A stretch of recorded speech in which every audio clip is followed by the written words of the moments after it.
Let's go ahead and call the meeting to order, please. Council workshop meeting, Monday, December 7th, 2020, 6 p.m. Heidrich? Here. Holtmeyer? Here. Obermark? Here. Packey? Pettit? Here. Scornia? Sullentruck? Wessels? Here. Please rise for the Pledge of Allegiance. Pledge allegiance to the flag of the United States of America and to the republic for which it stands, one nation, under God, indivisible, with liberty and justice for all.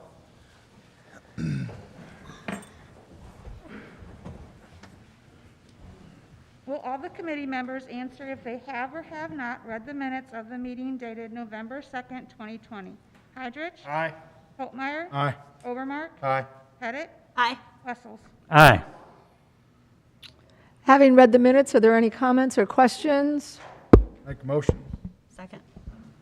Okay, we have a motion by Holtmeyer, seconded by Pettit, to approve the minutes from our last meeting dated November 2nd, 2020. All those in favor signify by saying aye. Aye. Opposed? By your vote, you approve the minutes. Thank you. Presentations, health benefits, presentation, Shreffer Insurance.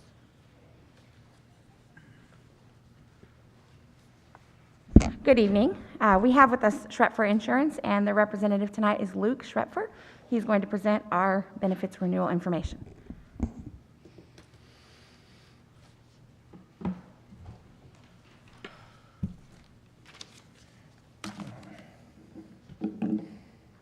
Just in case you need to use it. Ah, here are the wipes. Perfect. Just so you guys can hear me pretty well. Yeah. Good evening, everybody. My name is Luke Shrepfer. I am going to be presenting today instead of my father, Scott. He is, unfortunately, in enrollment meetings in Florida. So, That's terrible. I know, I pray for him. I really do. But this presentation won't be extremely long, but it's full of good news. So, did you guys all get your packets? Mm-hmm. Perfect. We'll just flip to the very first page, the medical renewal. And what this is just a short history of the city council, or the city of Washington, and Shreffer Insurance.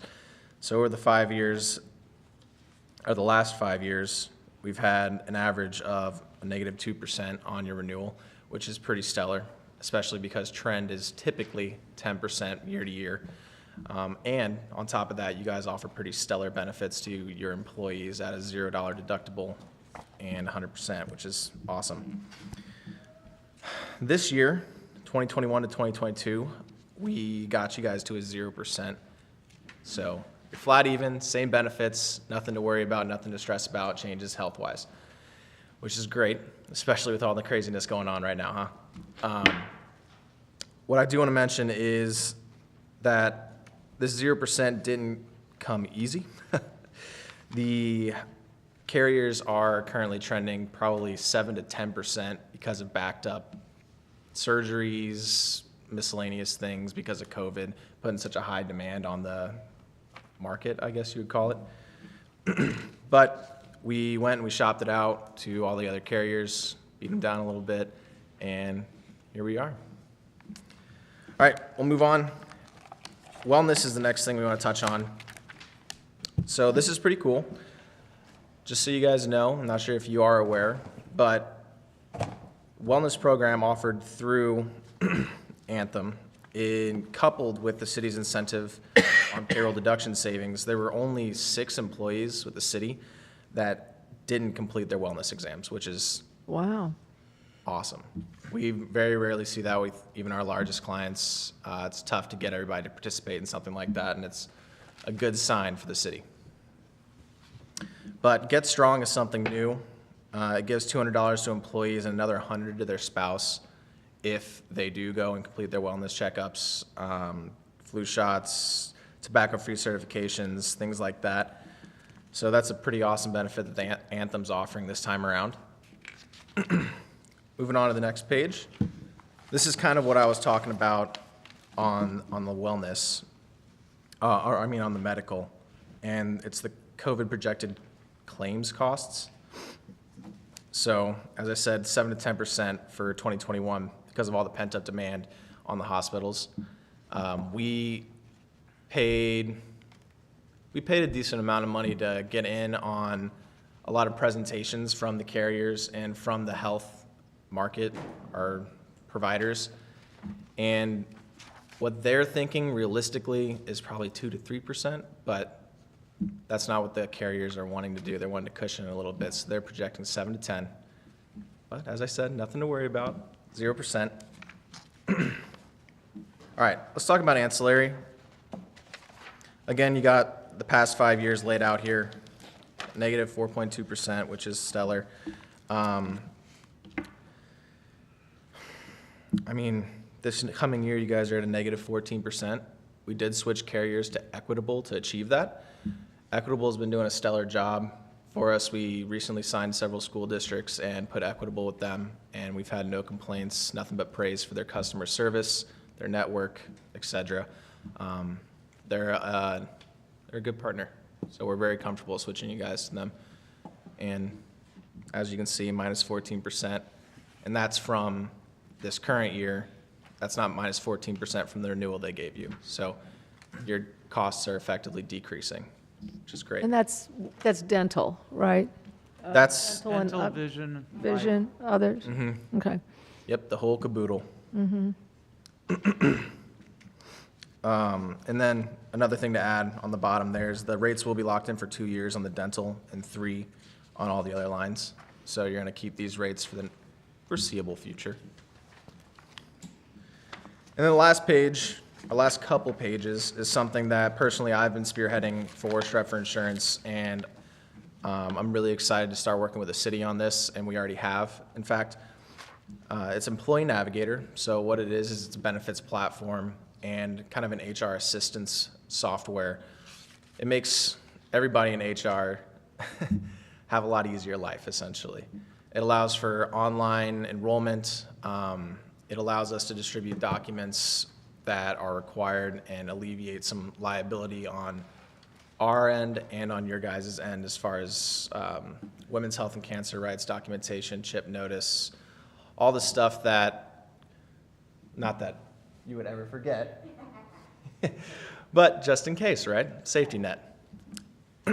And with everybody running around, being at random places with COVID, it's nice to have a remote platform where employees know they can go, access their benefits, access any paperwork that they may need to submit a claim, to look deeper into their benefits, contact information. It's all centralized right there, records of what happened, what options they have moving forward. It's all on this platform, and it's, like I said, exciting. And I'm excited to get the city of Washington moving on it. But like I said, these last two pages are just a flyer directly from Employee Navigator that kind of give you a very top-level view of what it's about. But other than that, like I said, it was going to be a short one. Nobody likes to talk about insurance for that long, not even the guys that sell it. So if you guys have any questions about benefits, about Employee Navigator, fire away. Luke, is Employee Navigator replacing something, or is that an entirely new platform for the city? From my understanding, it's not replacing anything currently. The other thing I'd like to add is it's at no cost to the city. That was my next question. Yeah, absolutely no cost to the city. We're offering it to you guys free of charge. We have it in-house, so like I said, I handle all of it, so any questions about it or any programming that needs to be done, it comes to me. And it does have claims information for employees. They can access their, They won't be able to see claims history, but they will be able to access any forms that they may need to fill out for claims. And like I said, all the contact information is on there for our office, for your guys' office, so if they have questions, it's easy to find that. thanks. Very good. Perfect. Well, I'll get out of your guys' hair, and I hope you have a stellar rest of your meeting and a great rest of your evening. Very good. Thank you, Luke. Wipe this off. And thanks for all your efforts. Yeah, no problem at all. Thank you. And thanks to our employees for, only 6 people did not participate in the wellness, and That's- You know, I mean, and I think our employees we're all getting smarter with this insurance, and that's just really great. So thanks to our staff and everybody that's, you know, figuring out new ways to do all this and things like that. So that's really great. So, yeah, I'm not a lot of places, I'm sure, have 0% increase. So, No, not a lot at all. And That's right. the other thing that I'd like to praise you guys on is the benefits that you guys offer to your employees are absolutely stellar. It's almost unheard of to have a $0 deductible. yeah. And I think our employees really appreciate that and want to do whatever they can to keep them. So, Yeah. so that's great. All right, thank you. Thank you, guys. Thank you, Luke. Make a motion to move it on to council. Okay. Second. Okay, we have a motion by Holtmeyer, seconded by Obermark to move this on to council. All those in favor signify by saying aye. Aye. Opposed? By your vote, you've sent it on. Thank you. Growth presentation?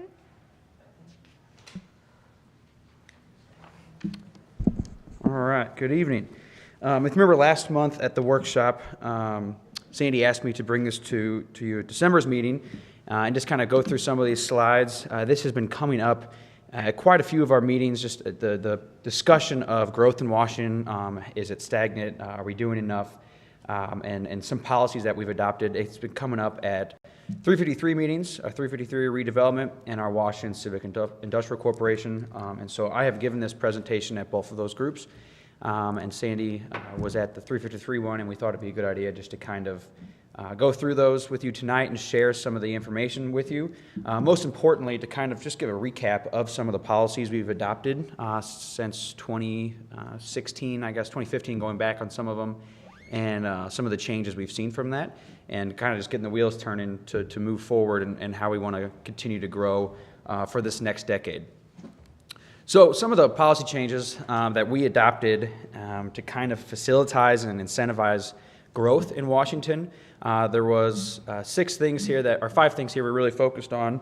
One of the first one here I think is a big catalyst to a lot of the residential single-family growth we saw. And so I know this was something that Darren worked on even before I got hired, but of minimizing the lot size reduction, are doing a minimum lot size reduction of our single-family residential zone districts. So for a long time, we required all single-family new lots that were created to be at least 10,000 square feet. Prior to the recession, that was kind of the trend that we saw a lot of residential development going. When you saw in the early 2000s, a lot of the housing developments, that's what the developers were putting in because that's what the demand was for. And then after the downturn and things started to pick back up, developers were not willing to put that risk to buy that much land and to have less density and less homes, and people were not willing to buy and build that big of homes with that much property. Just kind of the trend changed, but our code did not reflect it. And so we created a new zone district, which is that R1D, single-family residential that gets down to 7,500 square feet. And so for a long time it was only 10,000. So that was a big piece of that, and I'll kind of show you on a map a lot of the developments that took advantage of that. The second was our planned residential zoning code update. So this was part of our 2017 overhaul. If you remember, in 2017, we completely did all 400 pages of our zoning code.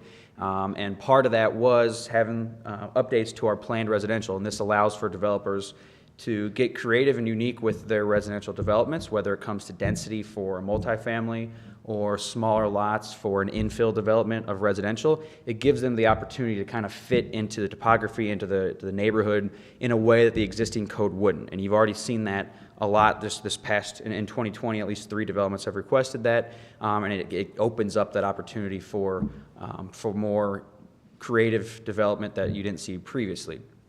Thirdly, we had a multifamily residential density increase. This was actually after our zoning code update. This is something we realized that was probably necessary, that I know we discussed with a lot of you who were on council at that time as well. We had not increased our density for multifamily for a long time, and candidly, I think the way it was written in the 80s was specifically written to kind of keep out multifamily developments, not explicitly, but in a way that it was written that it did not make it financially feasible for a lot of developers to develop multifamily, again, because they couldn't fit the density to make it worthwhile to develop. And the proof of that is in the pudding, that if you just look at how, any of our apartment complexes in the area, when they were built, we didn't have any new ones for, 20 years. And so we updated that. If you remember in 2018, within 1 month, we had over 100 units proposed. And now you see that, again, coming forward with the 100 West apartments. There's going to be over 120 units there. We've had apartments proposed out on East 5th Street and some other areas of town as well that have already broken ground. That previously they would not be able to fit that density. And I think we kind of split the middle there. We kind of looked at what St. Louis City has and some suburbs and then coming out here. And I think we matched what like Baldwin, the outer ring, that kind of the density. And it's turned out to be successful in increasing that type of development. Fourthly, we incentivized workforce housing, as you know, in certain locations. So again, the Shoe Factory, Locust Valley, we took it upon ourselves to kind of be creative with some programs, whether it was doing some type of tax abatement or offering some type of infrastructure assistance to incentivize that development, where we knew there was opportunity there to create a development for workforce that is workforce prices a little bit more affordable. In the Shoe Factory, as you know, we did a tax abatement because that building was so old and dilapidated that it did need some type of assistance to make it worthwhile. And in that case, we were able to do the 55% abatement for 10 years to then offer, make it a little more feasible for that project to get done. And now we're going to have 84 new market rate units in the downtown area. And then with Locust Valley, we were trying to incentivize traditional single family, owner occupied, that was a little more on the on starter home side, first time home buyers in that price range, starting at $180 and then getting up more expensive, $180,000, a little bit more expensive if they wanted to customize. And the way we're able to make that work is we, as you all know, went in on the water and sewer with them to make that a little bit more feasible. And then lastly, just prioritize our marketing Washington to build up our workforce. I think it's always kind of that chicken or the egg. Are you going to try and entice jobs here to then raise your rooftops, or is new rooftops going to entice more businesses in retail? And I think ideally you really have to come at it from both sides and try and attack both so they can work simultaneously. And I think we've really been trying to push that recently. I know we had a big plan in 2020 to do a whole marketing campaign with videos, commercials, TV, and online. We did put that aside. Actually, we went out to bid, and it was supposed to start per our request for proposals May 1st, and we didn't think it was the right time maybe going online and on TV ads and telling people to get out and move to Washington. So we kind of pushed that off. We have still contracted with Wilson Video to create commercials for us from a video series, but our video series is out on washmo.org. That's a whole a virtual tour of Washington and learn more about it, but we are trying to prioritize the marketing of Washington and saying, this is a place for young families, for first-time home buyers. You can start your career here, work anywhere, actually, and live in Washington, and to try and push the different types of residential options that we have, as well as career opportunities in Washington. So I just want to highlight on some of the growth areas that have taken advantage of those policy changes. So we have areas that have annexed. So as you know, since, in 2013, I think is whenever we went to the voters for the involuntary annexation. That would have been a voted annexation that failed.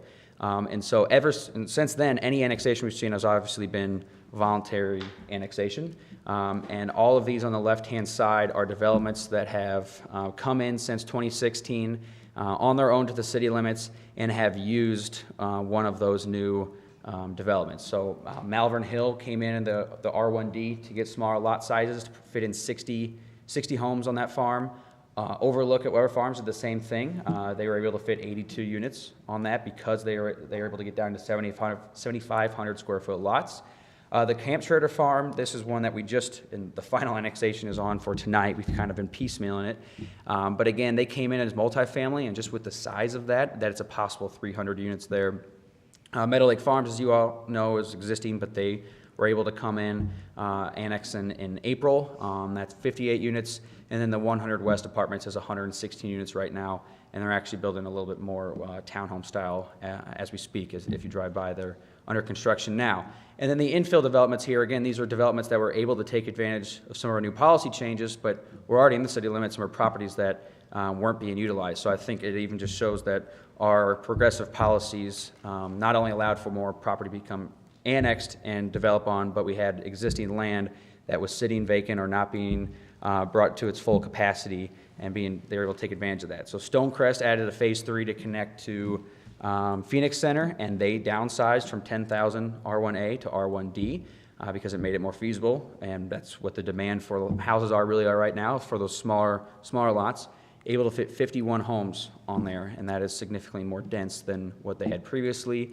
That East Fifth Street apartment complex, that we already approved the zoning for that, across the street from Best Western on Fifth Street. They have told us they're planning on coming in with plans early 2021, but that's already been approved, so it's just going to be an in-house review. Should move pretty quickly. That'll be 52 units. Locust Valley, again, we already talked about. They used our planned development and our incentivized infrastructure, able to fit 27 units. Shoe Factory, again, 84 units, and then Ninth International, smaller development, but again, only 6 units there. That was property that sat for sale for a long time because at its multifamily, they can only fit 4 units, and it just didn't make it feasible. That 2 more unit density bonus that we allowed made it a little more feasible, and someone jumped on it and bought it. And as far as I know, they're moving along pretty. They have renters, and I think they have a buyer for it as well. So this is just the area to kind of highlight. You can see in the orange everything we've annexed since 2016. Again, we're finalizing this piece actually right here, so there'll be even more annexed that's not on orange tonight. This is the Weber Farm, where Malvern Hill is an overlook. And then in blue is everything in infill. So you have Stonecrest, the East Fifth Street, Locust Valley. This is our TIF. I didn't bring that up yet, but another tool in our toolkit is our TIF program that we've offered downtown. That's 30 more units right in the heart of our downtown that we didn't have previously, and then the Shoe Factory. So you can kind of see people have utilized these different policies all over town. It's not just to downtown or just the new annexed area. We've been able to implement these all over. And then just talking numbers, and I'll wrap up here because I know we have a long agenda. Just utilizing the government's, the Census Bureau's numbers, their calculation based on single-family size and from a single-family home and a multifamily development. It is 2.6 people per single family, 1.5 for multifamily, just kind of giving some estimates. So just from 2016, and then this is assuming once these all these developments that have broken ground, we've already, and again, we won't know these numbers till the census comes in, and this is just going off of the number of units multiplied by the census family size, but that's about an increase of about 1,000 people.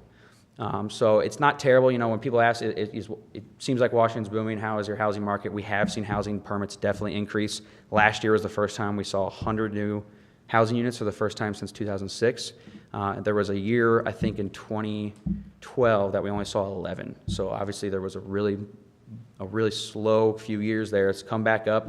But you can kind of see at these numbers, we are growing. When it comes down to it, we have the capacity for more, and this is just something to kind of a jumping off point that I think we can be proud of, that we've been proactive, we're trying to be progressive in this, and we just have a little bit more to do. And if you look at the potential increase with all of these, if they come to their full capacity there, you could have almost 1,600 people with just the developments we've approved with these new development codes since 2016. And so this is just something to kind of think about as we head into this, like I said, this new decade. We're going to be reevaluating our comprehensive plan, and it's 10 years will be 2023. We kind of talked about maybe just instead of doing a whole overhaul in 2023, doing kind of a check-in earlier than that, and maybe just seeing if there's some minor tweaks we can do to that. And and so that's kind of where we're at now, and I'll take any questions if you have it, or we can leave it from there and move on. So, Very good, Sal. It's good. It's helpful. Good to see results. all right, thank you. Okay, thank you, Sal. Report of department heads, Administration Department, Austin Peters Group. You've got within your packets a cover letter from myself with regards to a proposal we received from Austin Peters. We went out for RFQs to see about getting a market study update. For just a reminder for the council, in 2017, we did a much more comprehensive review of our existing job descriptions and went out for market review update at that time after those job descriptions. Plus, we added on, we had asked them to help us with a performance review thing for our employees so that all department heads could go ahead and utilize that. And we've been using that successfully since that time. And we incorporated those changes back in 2017 and 2018. Took a while for us to go ahead and catch up with the budget at that time or whatever, so it was a little bit delayed, but it was still implemented. So it's been 3 years now, so what we did, we put in a budget line item for $20,000 for the study. Fortunately, we were able to come back with Austin Peters, and we did go out for RFQs. They were the only firm that came back to us with regards to providing a study for that. And so what you see before you is their proposal. We'd like to go ahead and enter into contract with them. I believe they would be finished approximately by March or April of this year, and by that time we could go ahead and see what changes we needed to do to incorporate into the new budget. We start the new budgetary, Mary starts requesting department heads to start looking at reviewing budgets in April, and so that if we need to make a lot of adjustments, we have time to go ahead and see how we can implement it, whether we have to do it in one phase or multiple phases, depending upon what the outcome is. So came in a lot less than what we thought. It's $7,500 plus $150 per job description. They've got up to 5 descriptions, so it'd be a total of $8,250 if we do all 5 of those. But we anticipate at least a couple that we will probably take a look at. So, Any questions of Darren? Make a motion, move it on. Second. Okay, we have a motion by Holtmeyer, seconded by Pettit to move this item on. All those in favor signify by saying aye. Aye. Opposed? By your vote, you've approved to move that on. Thank you. Communications Department, Cummins, maintenance for city generators. I didn't realize we had Lisa? agenda. Good evening. In your packet tonight, you have a contract for Cummins. It's for the city generators. I can't tell you off the top of my head how many they are. It's a 3-year contract. We haven't changed in several years. We've been with Gateway for a number of years. And this year, I contacted both of them, got bids from the 2 of them, and the other people like Kevin Quatham, Tim. We decided we wanted to go with Cummins. It is a savings of about $400 a year, but it will put us into a contract for 3 years with them, and then we'll renegotiate at that time. I didn't realize we had that many generators. Do what? I didn't realize we had that many generators. We do. 11. We do. Yeah. We actually removed one. So, do you have any questions on any of that?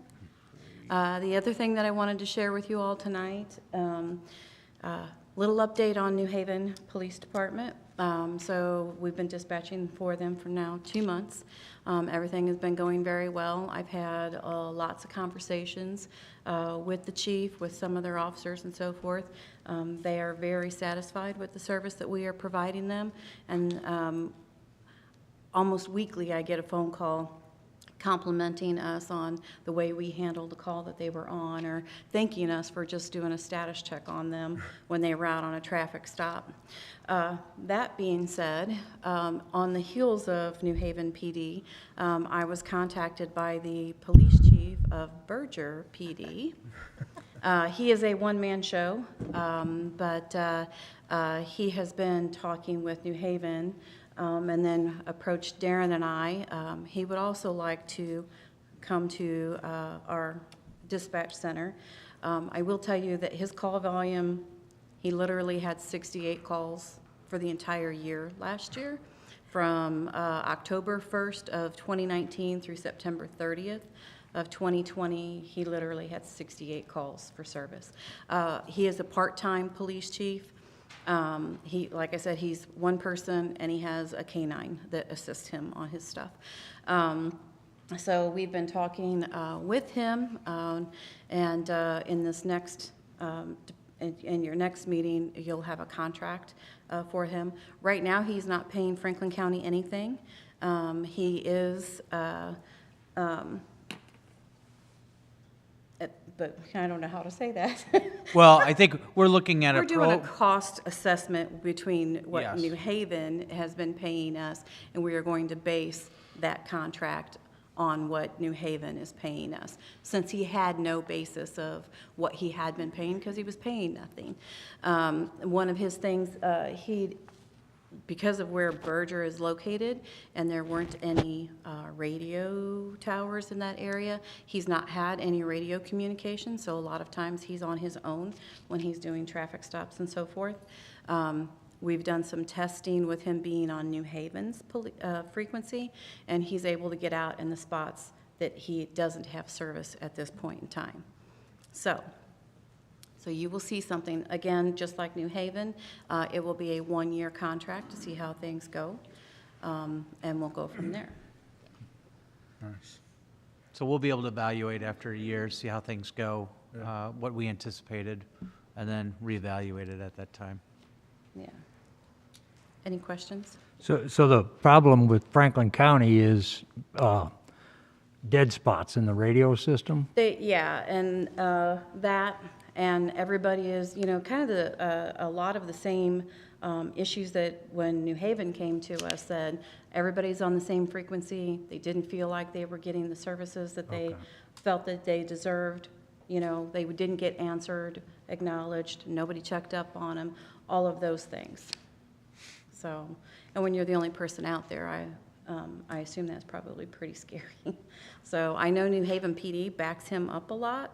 They've actually gone into Berger because they're the closest, depending on where Franklin County is coming from. So, It's not gonna be a big workload, is it? no, I don't think it will. I don't think it will. So, any other questions? Very good. Okay, All right, thank you. thank you, Lisa. Can I get a motion to move it on to council? So moved. I'll make it. Okay, we have a motion by Overmark, seconded by Scornia, to move this item onto council. All those in favor signify by saying aye. Aye. Opposed? By your vote, you've moved it on. Thank you. Engineering Department, 2020 Recycling Center Farm Lease. John?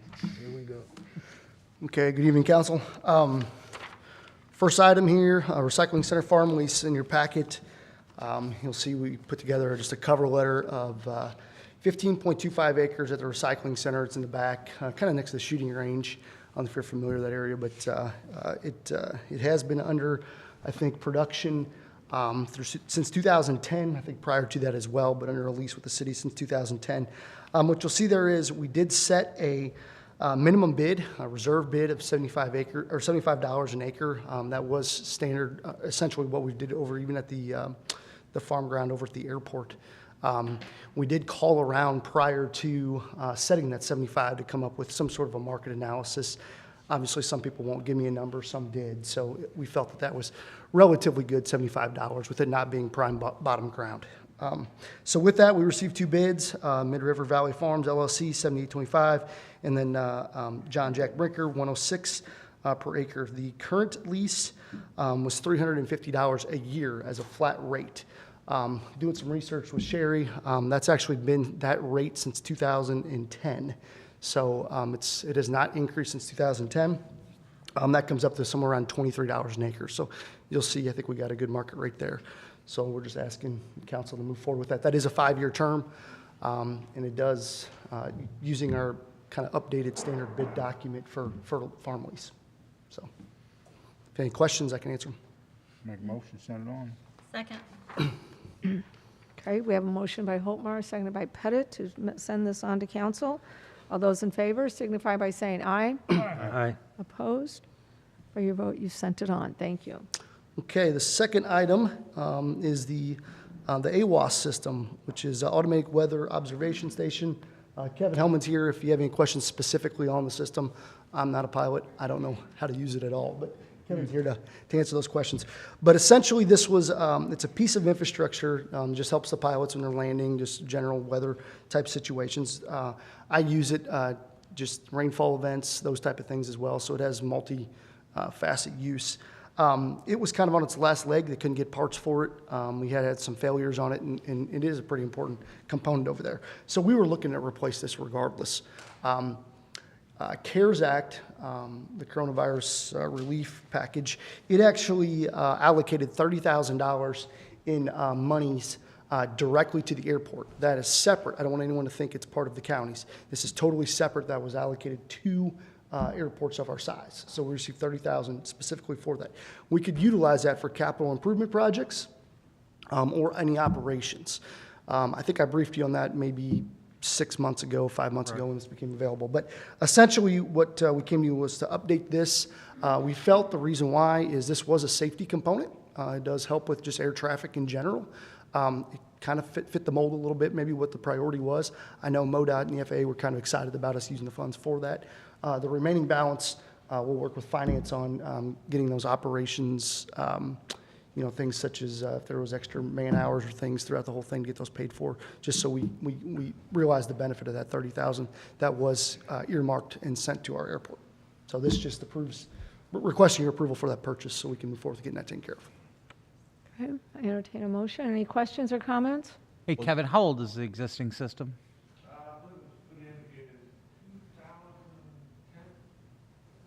There you go, 2010.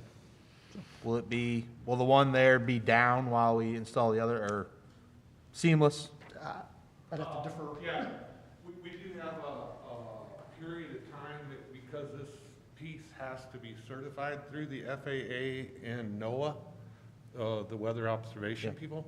So we'll keep our existing one in and hope that it lasts that long. But we should not be without. Okay. Thank you. I'll make a motion. Second. Okay, we have a motion by Pettit, seconded by Hydrich, to send this item on to council. All those in favor signify by saying aye. Aye. Opposed? By your vote, you sent it on. Thank you. Okay, and the last item I had was the landfill parking license agreement. This was over the years, for whatever reason, the city or the landfill has allowed the larger trash haulers to park their roll-off containers at the back of the landfill. I was made aware of this when we built our last cell, basically, that it had to be moved. We had to contact all the different haulers and ask them to remove the roll-off containers that were kind of parked in the weeds in the back. I asked the question just generally, like, why were they there? Pretty simple question. Come to find out there was really no agreement that was done.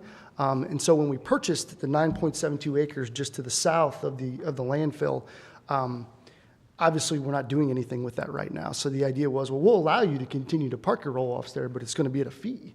Like, we shouldn't just be a free parking lot for these haulers. So Andrea and I put our heads together. She actually kind of negotiated the entire deal at that cost. All this does is go from a 6-month lease agreement to a 12-month. It's really straightforward. So it's open to any haulers that would want to come forth. We are not advertising it. Waste Management, I believe, is the only one that's taking advantage of it right this second. Tony did inform me there are a couple of them out there that are not Waste Management, which I'll be dealing with that over the next month. But for whatever reason, I think it had to do with, since it was kind of an incentive to utilize the landfill for these big haulers to kind of bring them into town to kind of keep that operation, cash flow, which made sense at the time. Now that we're approaching the end of our landfill, it doesn't quite make as much sense. So, Any questions or comments? Make a motion. Second. Okay, we have a motion by Holtmeyer, seconded by Pettit, to send this on to, I guess, do we need to vote on this again? Or this is information, right? no, we'll vote on that at the council meeting tonight. Okay, so we'll send it on to council. All those in favor signify by saying aye. Aye. Opposed? By your vote, you've sent it on. Thank you. Okay, I'll give a quick update. Kevin is out, he scheduled vacation, so a couple things on the water side. We are still doing 410s, split crews. We'll do that till there's a change with the current situation. But the water department, They're working on getting water out to Meadow Lake. We're waiting on the pipe welder, basically the pipe that goes into the sleeve that was bored underneath the highway that went very, very well. They have to mobilize back up here and weld that pipe together. We don't have that equipment. It's not like your standard, just put a coupling on, move on. We're going to actually weld that underneath the pipe, underneath the roadway, just so we don't have any issues in the future. So we're waiting on getting that, getting those individual, or that contractor in. They did clean up some of that a little bit. It's not perfect, but just, we'll get there. Locust Valley, that's Locust Street. Part of that development agreement was we were to bring water connections to curb stops. We had a scheduled water main replacement there already. That was already scheduled like a couple of years ago, even before this project happened. So we brought that water to them. They were very happy with how quick that we were able to respond and get that taken care of. So that's a good thing.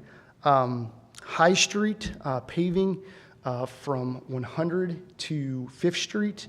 New sidewalks from 100 to 9th. That's out to bid right now with the December 18th bid due date. So we're hoping to get some bids on that. If anyone's interested, pick them up in engineering. But that's a MoDOT STP 80/20 cost share. Hopefully the bid right out of spring, or to build right out of spring. Keep in mind on those MoDOT and federal projects, there's a backlog. MoDOT's backlog, things take time. So if I can't give you updates on when this is going to start, that's the reason is it has to go through MoDOT, up to the feds, back down to MoDOT, back to us. So that you can imagine it's kind of a bureaucratic situation. So, Any sidewalk with that? yeah, there'll be a sidewalk from 100 to 9th, Borgia High School side. That's part of getting the grant. Engineering's also looking at, as far as paving goes, projects this year. We obviously, we didn't get 4th Street done. We didn't get Fair Street done. Those are on the agendas to part of a package. Circle Drive will be overlaid. Esther Drive, we're looking at overlaying that one.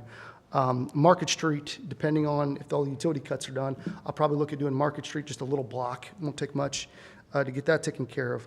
Locust Street will be done. Sunnyside, potentially, depending on when the Bush Creek Greenway gets done. If you drive up Sunnyside, it's all alligatored up to, we might as well just finish that one up too. Main Street, there's some sidewalk work. Robert Street, over there by the pool as well. It's got curb and gutter issues. Cars can't even park because the crown is so high. So we'll look at doing some work there. We also might do a water line replacement there. And then the area around the shoe factory, potentially is part of that. The sidewalks, curb and gutter are in terrible shape. And if that's going to move forward with getting opened up, we need to take care of that stuff. So if there's anything else, just let me know, and we'll kind of move some things around. And we're going to eliminate the sidewalk between Esther and the pool now? Esther in the pool. Esther. We're talking about we're not, not eliminating it, but. Yeah. So we don't want to commit to anything right this second, but part of the pool project was they were to connect a sidewalk somehow. And again, I say somehow because I didn't necessarily tell them where to go, but from Fair Street to the pool. The idea was to connect the subdivision, or connect a community, or a residential area, to the pool. So part of that, there was some design issues that came about, that they need some handrails and things like that. So we're looking at trying to work with them on eliminating some of those things. That might just change the orientation about how the sidewalk goes. Again, the idea is if you got kids. Doesn't have to be ADA. Oh yeah, it has to be ADA. That's what I mean, with the grade changes would be. Yeah, there's some issues there. And the idea there is you got kids walking from this residential area to the pool, parents with strollers, those type of things. Well, I think it's give them a place to go, Going to be costly. Yeah, there may be a change. I don't anticipate a cost increase. Okay. It just may be a routing increase. All right. Again, I don't want to tell you I don't have a plan from them yet. We're still working through them with that, with regard. And the last thing is STP funding is out again for 2021. Those applications are due in February. Couple projects internally that we talked about was High Street overlay, new sidewalks, new curb and gutter from 5th down to Front. That'll get High Street all taken care of. You're 4 years down the road, so we got to start looking 4 years ahead. And another one that might be a little bit different is East 5th and 47. We've had some accidents there, pretty serious accidents. And with Sal's discussion regarding the apartments, with the car wash and things, we may look at trying to get a turn lane added, some things like that. So again, those are all up in the air. If you guys have any opinions. East 5th and 100? Yeah, that's what I meant. Sorry. I got it written down here, East 5th and 100. So if there's any opinions or anything that you guys want to see, just shoot me an email. That's all I have. Thanks, John. Any questions of John? Okay, thank you, John. Finance Department, NOC LLC, IT Consulting Services. Included in your packet tonight is a contract renewal for NOC LLC, which John is here tonight for more specific questions. And I'll try to be brief. Basically, what we're trying to do is, it's an annual contract, and what we tried to do is put all of the services that is provided in one contract so that I could get one bill instead of having 8 separate bills. So really, the amount hasn't changed. The only thing we did do, or that was added, is there is a renewal clause with a 3% increase if the contract is automatically renewed for an additional year. Otherwise, it's just a matter of putting all of it in one contract and having it all in one. There is still no additional charge for any hours outside of normal operating hours or for emergency hours. The other thing that is a little different from how it was worded last year is the contract does eliminate block hours as the tracking method. And I hope I get this right. John can correct me if I'm wrong. Instead, the approach will basically be to provide all services under the contract. We still have someone present on site at least 2 days per week, and then they come and go, but basically, we call the help desk, and the people at the help desk help us probably 80% of the time. And then the other 20%, then that's when they dispatch somebody out to help us. There just won't be somebody necessarily sitting up in the IT office 5 days a week like we had before. I think that's about it, unless you have any questions. And hopefully I explained that pretty good, so. Came a long way. Are there any questions or comments? Make a motion. Second. Okay, we have a motion by Overmark, seconded by Holtmeyer, to send this item on to council. All those in favor signify by saying aye. Aye. Opposed? By your vote, you've passed it on. Thank you. Thank you. Thank you, And then, Mary. real brief, I just want to share with you something I talked to Darren about today. I've been working for the last probably 2 years on a budget book software or something to make our budget presentation look more professional. And I think I've come up with a good budget software. And I'll be bringing that at the next council meeting. I got some special pricing that's good through the end of the year. So anyway, just wanted to share that with you. And I think it's going to be really good, and I think it'll save some staff time because there's a budgeting module that's in addition to that, and I think it's going to be really good for the city, and it looks real promising, and it has some trending that can go with it and also some really good forecasting. So Good. more to come on that, but just wanted to share that with you. All right. Thank you, Mary. Mhm. Police Department, equipment outfit and upgrade for 2021 vehicles.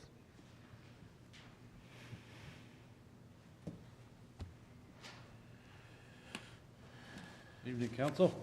Evening. You should have received a letter in your packet requesting purchase of equipment and then outfitting, upgrading, and changeover of that equipment for 3 2021 Ford PPV utility vehicles. So VIP is our sole source provider. We have used them since 2015.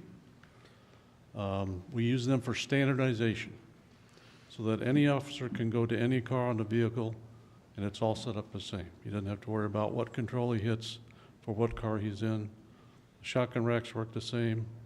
Sights and sirens, the controls for everything work the same. We do the same with our equipment on our belt, same type taser, same type handgun.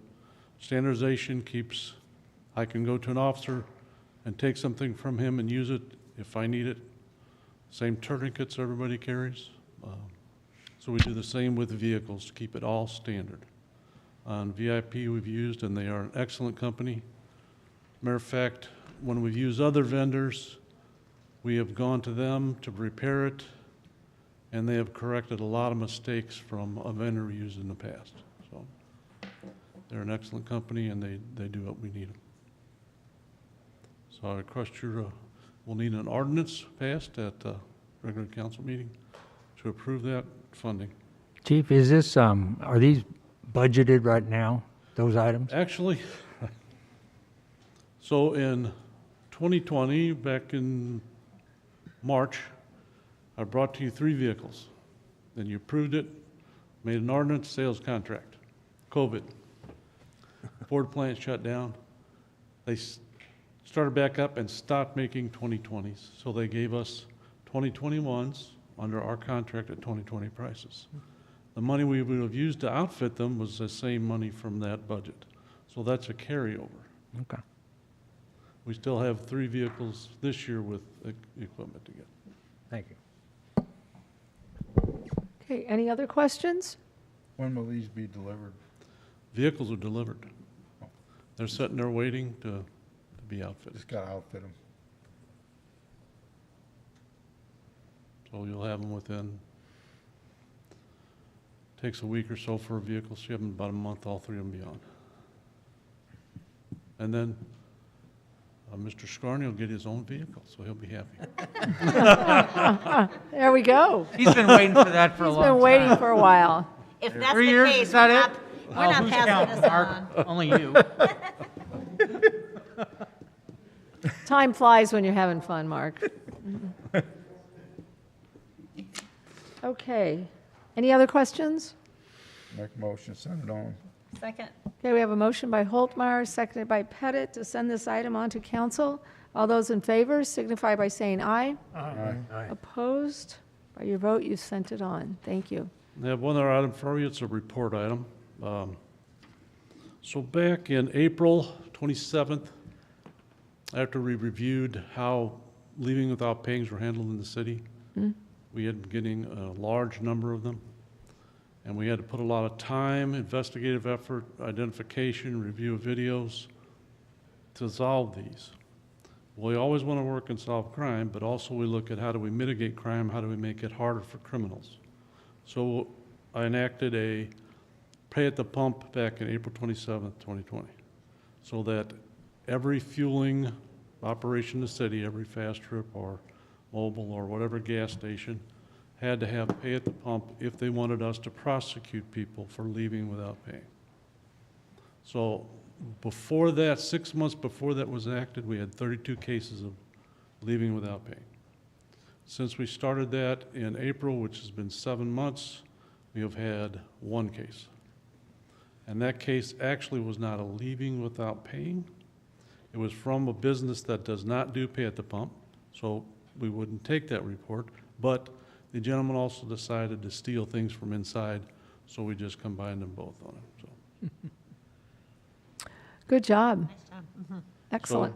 And initially, we had some complaints and worries about it, but I have not seen any bad comments or input from businesses since we've been going, so. That's great. Good deal. All right, very good. I didn't know, that's why that. Thank you, Chief. Street Department, purchase of a Kubota RTV-X1100CWL-H.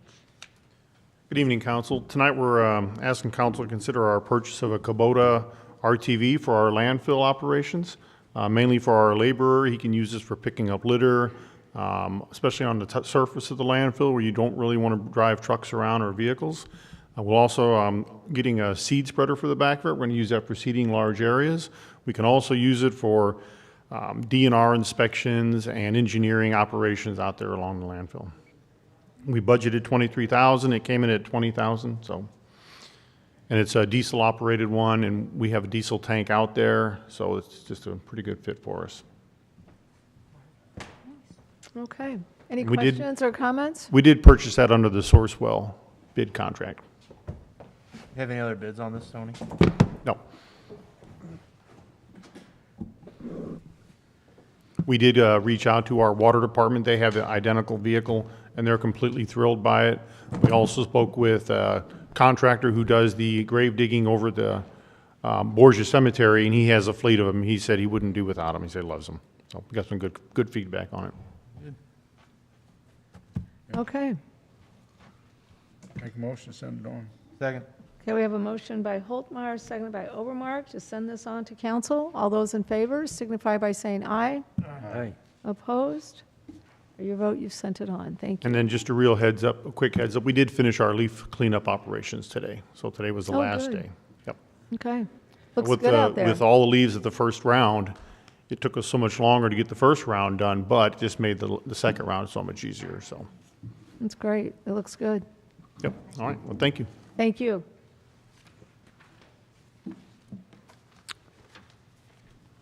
Okay. Was there anyone else who needed to address the council? Okay. Did you have anything else? I have nothing else. Okay. Well, we have 5 minutes. So anyway, we'll entertain a motion to adjourn and take a quick break, I guess. Motion to adjourn. I got one issue with the library. Yeah? We bought that through the SN sales tax, and the air conditioning system is costing them a lot of money. I think we should consider replacing some of that equipment with SN sales tax money again, because they're just getting beat to death with these bills. Okay. We did, I think, I don't know, Wayne, you want to discuss the last thing we had with Gerald? We did have, I think they were taking some preemptive strikes to try to go ahead and make sure that those units, and this, for lack of a better word, didn't burn out, et cetera. And so they were, I think that was at your last council meeting when we had it in the budget to go ahead and do some maintenance work on there. Or did we have to run that last one through? Maybe that's the reason why. I was here in mid-November, and we had to replace a compressor then. Since then, when they came to install the compressor, they found a few other issues that weren't near as expensive as a compressor. But if we let go, we would be replacing a compressor. So they were able to put the tester on there, and they found some low readings. And so then we were able to isolate certain sections or certain parts of the HVAC system so they wouldn't basically burn up. And with doing that, then we put in the new parts and ran tests on them and everything like that. And we should be up and running, I believe, this week or next week with all the new parts that we put in. You are correct. We are spending a lot of money on the HVAC system. Gerald, the contractor that we are using, that we just recently started using, has asked Daikin, which is the name of the brand of the HVAC system that we have, to come to the table, if you would, to see if they can, one, tell us maybe why some of this is happening so often, and two, maybe possibly help us out with some pricing. We haven't heard back. There's been calls made to the company, but we haven't heard back from them yet to see if they will come to the table. With that said, each time I write one of those letters to you all, we have to keep in mind, and Nelson did send me a nice email. It was good to hear the other day when some of this other stuff was going out, is that overall, at least for the wintertime now, things are, even with bits and pieces of the system out, it seems to be heating much better than it did last winter. So we are making some, I guess, tiny steps in the right direction, because it does seem to be, even though we do have parts of the system down periodically here within the last few weeks, it still seems to be heating well enough. Now, it's not super cold outside, but it is cold enough where Nelson said they would notice it, like we noticed it last year. So that is good. With that said, I think the system we found out, and the Gerald representative was here a few months ago, I think over the summer, and talked about this too. The system was, I think, what we have found out was probably ran improperly for so long that this is some of the kind of the effects of doing that. So we budgeted, Mary and I budgeted money knowing that this was probably going to happen. Some of these compressors and some of these major components were going to go out this year. So that has helped us, at least in the short term. So hopefully we can get through this little bad spell and move on. But we are kind of waiting to see if Daikin will come to the table and help us out, or at least talk to us and see what's going on, so. Answer your question? Okay. Thanks. Thank you. All right, thank you, Wayne. Okay, so Gretchen had a motion to adjourn, and Second. Joe second. So all those in favor signify by saying aye. Aye. Opposed? By your vote, we are adjourned.